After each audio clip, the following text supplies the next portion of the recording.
Sizler bugün sizlerge şu yerlik pişiriqlarimizning gültacı bo'lgan bantik prənik bilan qatlama prənik, ya'ni qatlaq prənik deb ataymiz. Bantik prənikni odatda qora ko'z pechina deb ataydi. Mush xil ikki xil prənik bilan tanishib chiqamiz. Buning uchun kerakli material: uy temperaturasida erigan seriq may 250 gram, 6 gram soda, 125 gram qatiq, 125 gram süt, tuxum bir tal. Undan 550 gram atrofida mush materiallar ketadi. Buning qiymasi uchun chanalgan qoq. Ammo ikki xil qoq, mavsal qaramtulka, mavsal savuchroq. Oilada yerlik qoqni pak yuvib, qiziq qaynoq suvga chilab 3 soatda ishkisidan arib chanalasanlar bo'ladi.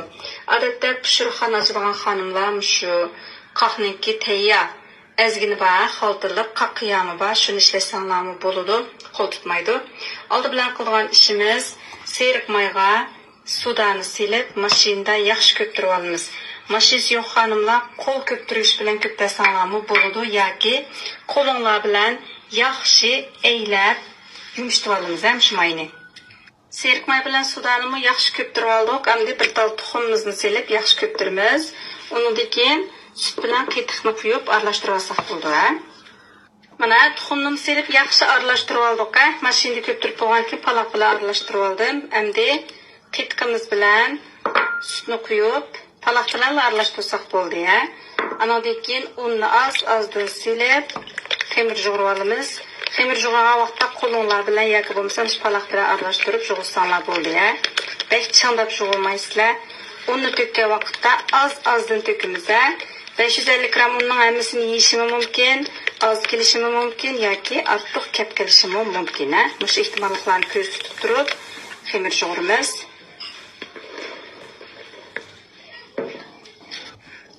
Mana xamirimizni yo'g'irib tayyor qildik. Xamirimiz bo'shroq xamir bo'ldi.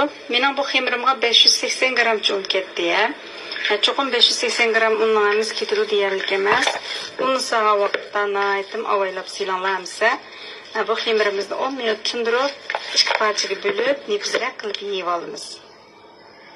Xamirimizni mana işte 4 parchaga yeyib olamiz. Mana qilinib bizning shundaroq bo'lsa bo'ldi. Cho'risini qiyiqchi kesgich bilan qirib kesib 4 parchaga chiqarib olamiz. Andan keyin teng kesiklarga bo'lib olamiz.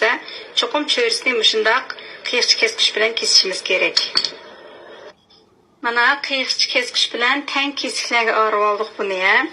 Endi mushqoqni o'ttirg'i siqib, buni tugish shaklini ko'rsataman.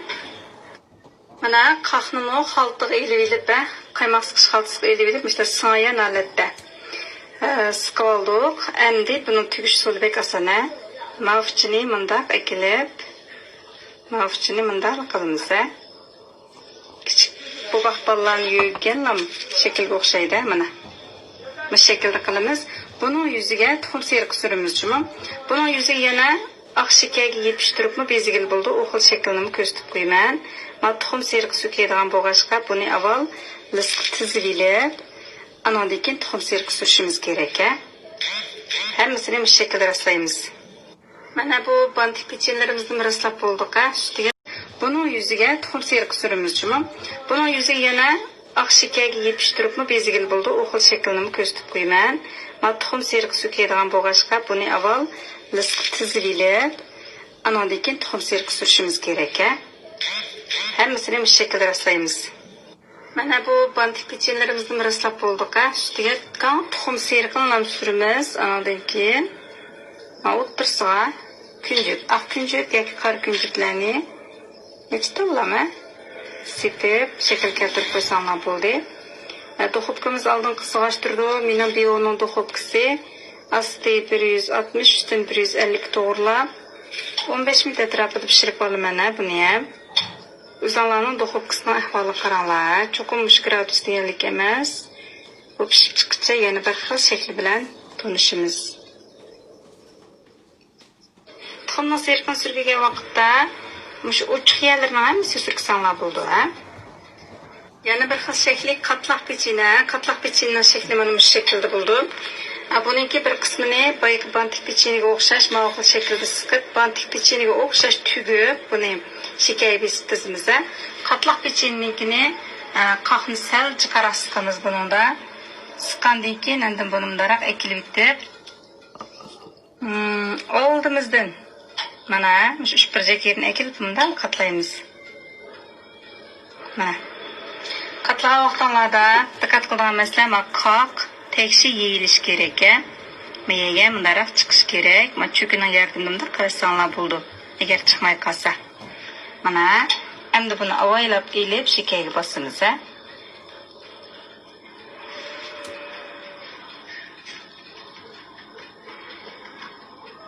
Mana müsteşekkillik buldu. Kağalarını bu şekilde rəslab alaylar. Mana bantik pechenimizden yana bir xil usulunu o'xshash usul tugib olgandan keyin shekarga bosamiz. Aytim yenilik shaklda bosinglar, mana bu chiroyli chiqadi. Mana ikkinchi va uchinchi xil shakllari mana shu taq bo'ldi. Pishish gradusi o'xshash, suzukroq pishirib olamiz.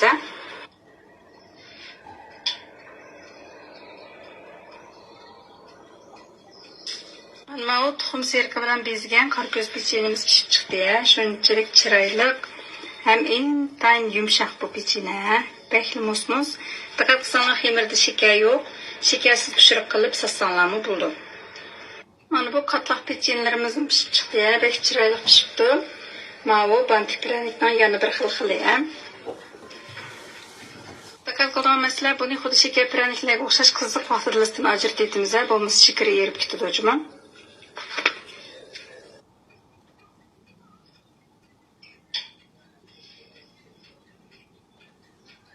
Mana bu pryaniklarimiz mana shunda chiroyli pishib chiqdi ya.